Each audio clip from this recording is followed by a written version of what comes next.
কিভাবে আমি প্রথম অ্যাটেম্পটেই দুটো পেপার সিটেটের মতো পেপার কমপ্লিট করলাম। বলে রাখা ভালো, আমি কিন্তু সিটেটের জন্য আলাদাভাবে একদিন কেন একটা মিনিটও পড়াশোনা করিনি। এক মিনিট সুযোগ। এই সিটেট তুমি যদি পাস করতে পারো তাহলে কিন্তু ওয়েস্ট বেঙ্গল টেটে তুমি বসতে পারবে, মানে ওয়েস্ট বেঙ্গল ইন্টারভিউতে তুমি অংশগ্রহণ করতে পারবে।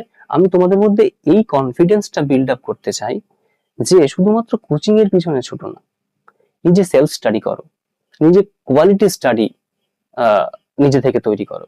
ডিএলএড করা আছে, আমি কিন্তু ফার্স্ট অ্যাটেম্পটে ওয়েস্ট বেঙ্গল যে প্রাইমারি বোর্ড 2022 এবং 2023 সালে যে টেট নিয়েছিল, আমি কিন্তু সেই দুটো টেটেও কোন রকম দীর্ঘ প্রস্তুতি ছাড়াই শুধুমাত্র কম্বাইন্ডের কিছু বেস নিয়েই আর অল্প বিস্তর পড়াশোনা করে কিন্তু ওই পরীক্ষা দুটোতেও আমি সসম্মানে উত্তীর্ণ হয়েছিলাম। নমস্কার বন্ধুরা, আননোন এডুফ্যাক্ট চ্যানেলে তোমাদের সকলকে স্বাগত জানাই। আমি সন্তু। তোমাদের সঙ্গে আজকে একটি ভিডিও শেয়ার করার জন্য আমার আশা। বন্ধুরা, আমি কিন্তু ফার্স্ট অ্যাটেম্পটে সিটেটের দুটো পেপারই কমপ্লিট করেছি। দুটো পেপার কমপ্লিট করেছি তার কারণ আমার ডিএলএড এবং বিএড দুটো কোর্সই কমপ্লিট। তো আমি কিন্তু ফার্স্ট অ্যাটেম্পটে সিটেটের দুটো পেপারই কমপ্লিট করেছি এই বছর, অর্থাৎ 2026-এ ফেব্রুয়ারিতে যে পরীক্ষাটা হয়েছিল, মানে 2026 ফেব্রুয়ারির পরীক্ষাটাতে দুটো পেপারই কমপ্লিট করেছি। তোমরা যারা পরীক্ষা দিয়েছো বন্ধুরা, তারা জানো যে এবারের যে ধাঁচে পরীক্ষাটা হয়েছে সেটা কিন্তু অনেকটা ইউপিএসসি ধাঁচের, অনেকটা কঠিন লেভেলের কোশ্চেন হয়েছে এবং আস্তে আস্তে কিন্তু এই প্যাটার্নটাই ফলো হবে। কোশ্চেনের লেভেল কিন্তু নিচে আসার সম্ভাবনা খুব কম। এবং আমি কিন্তু ফার্স্ট অ্যাটেম্পটে দুটো পেপার ক্লিয়ার করেছি এবং তোমরা দেখতে পাবে, আমি আমার নাম্বার শেয়ার করে দেবো পেপার 1 এবং পেপার 2-তে দুটোতেই। কিভাবে আমি প্রথম অ্যাটেম্পটেই দুটো পেপার সিটেটের মতো পেপার কমপ্লিট করলাম। বলে রাখা ভালো, আমি কিন্তু সিটেটের জন্য আলাদাভাবে একদিন কেন একটা মিনিটও পড়াশোনা করিনি, এক মিনিটও না। যদিও বা এই বইটা কেমন দেখাচ্ছে, ছবিটা ইনভার্স হয়ে যাচ্ছে কিনা জানি না।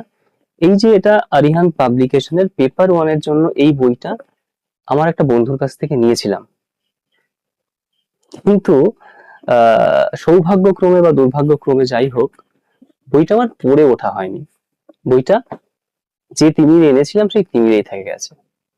কিন্তু আমার সৌভাগ্যক্রমে আমি দুটো পেপার কমপ্লিট করেছি, তার কারণ আমি দীর্ঘদিন ধরে কম্পিটিটিভ ফিল্ডে, বিশেষ করে ওয়েস্ট বেঙ্গল পিএসসি রিলেটেড যে পরীক্ষাগুলো হয়, WBCS, মিসলেনিয়াস, ক্লার্কশিপ, এই ধরনের পরীক্ষার প্রিপারেশনের সঙ্গে আমি কিন্তু যুক্ত, তোমরা অনেকেই জানবে।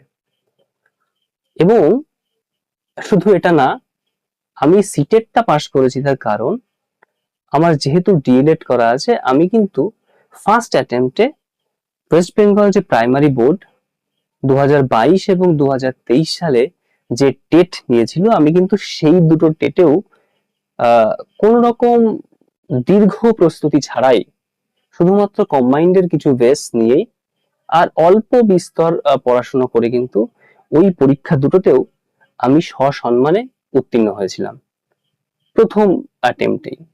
তো সেই যেহেতু একটা নলেজ আমার ছিল, সেই জন্য আমার সিটেট ক্লিয়ার করতে কিন্তু কোনো রকম কষ্ট হয়নি, কোনো রকম সমস্যা ফেস করতে হয়নি, কারণ ওই নলেজটা আমার মধ্যে ছিল।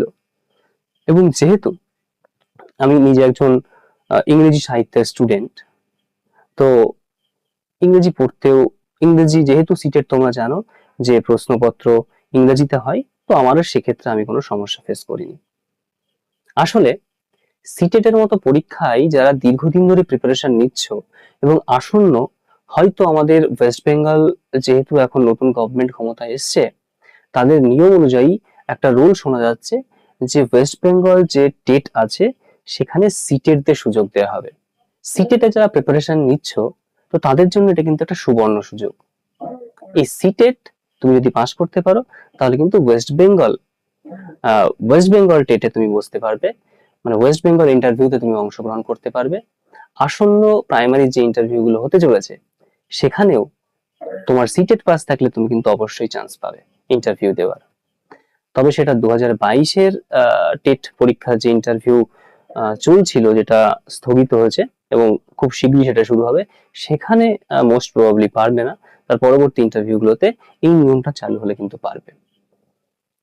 তো আজকের এই ভিডিওটা করার আমার মেন উদ্দেশ্য হলো এটা জানানো যে সিটেট বা প্রাইমারি টেট এই পড়াশোনাগুলো জন্য তোমরা যারা নামি দামি কোচিং এ ছুটছো, মাথায় প্রচুর হেডেক নিচ্ছ, সেরকম কোনো ব্যাপারই কিন্তু এগুলোর সঙ্গে যুক্ত না। কোচিং গুলো নিজেদের বিজনেসটাকে ফুলফিল করার জন্য তারা তোমাদেরকে ভয় দেখায়, তারা তোমাদেরকে বিপথে চালনা করে। তার চাইতে আমার যেটা পার্সোনাল ওপিনিয়ন, টেট পরীক্ষার মতো পরীক্ষাগুলিতে পাশ করার জন্য সেলফ স্টাডি কিন্তু যথেষ্ট বলে আমার মনে হয়। তুমি যদি নিজের কনসিস্টেন্সি মেনটেন করতে পারো, নিজের কোয়ালিটি আওয়ার মেনটেন করে পড়তে পারো, তাহলে পরীক্ষা যত ইউপিএসসি ধাঁচের দিকে এগোক না কেন, পাস করতে কিন্তু সমস্যা হবে না।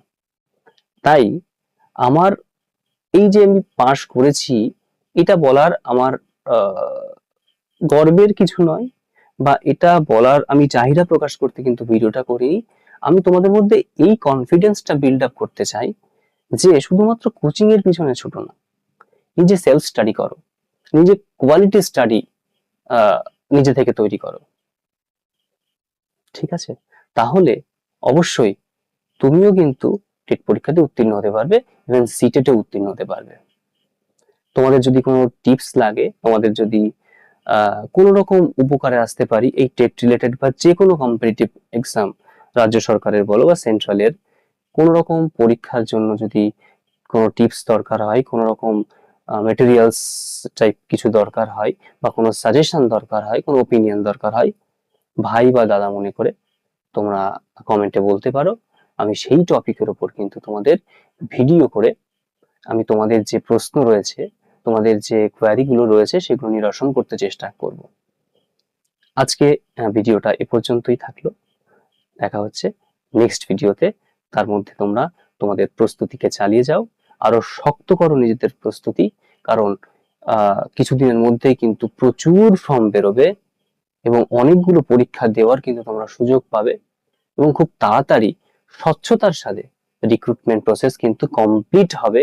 এটা আমরা নতুন সরকারের কাছে আশাবাদী। তাই তোমরা তোমাদের প্রস্তুতি, কোনো রকম নেগেটিভিটিকে প্রশ্রয় দিও না, কোন রকম নেগেটিভ চিন্তাকে প্রশ্রয় দিও না। যে যা বলে বলুক, তোমার ফোকাসটাকে স্ট্রেট ওয়ে রেখে সামনে এগিয়ে যাও। অবশ্যই তোমরা কিন্তু সফল হবে, এবং আমরা একসঙ্গে সেই সফলতার গান গাইবো। ধন্যবাদ।